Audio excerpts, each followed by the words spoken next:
салому алайкум дӯстони азиз, хуш омадед ба канали мо ва бозам бо шумо ҳастем, канали Шермардон, ва имрӯз беҳтарин хабарҳоро аз ММА ҷамъоварӣ намудем ки пешкаши шумо менамоем. Аз ҳамаи шумо эҳтиромона хоҳиш мекунем ки дар канали мо обуна шавед ва дар видео лайк монед. Ва мо боша оғоз мекунем. Open FC 1 главный бой Шараф Давлатмуродов.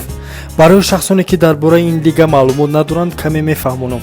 Директори пешинаи лигаи GFC Александр Гулянов як лигаи нав ташкил кард бо номи OFC Open Fighting Chempionship ва якумин мусобикаи ин лига 16 декабр дар Самара баргузор мешавад ки варзишгари тоҷик Шараф Давлатмуродов баромад хоҳад кард. Шараф Давлатмуродов ва Кэмуел Аттонӣ дар сабқати асосии шом дар мусобикаи Самара вомехӯранд.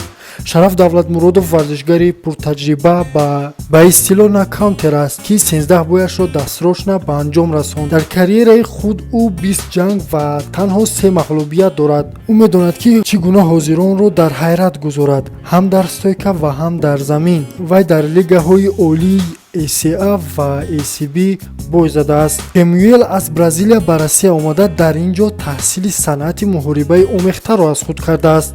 Вай 10 ҷанг дорад ки аз он 7тояш дастроч мебошанд.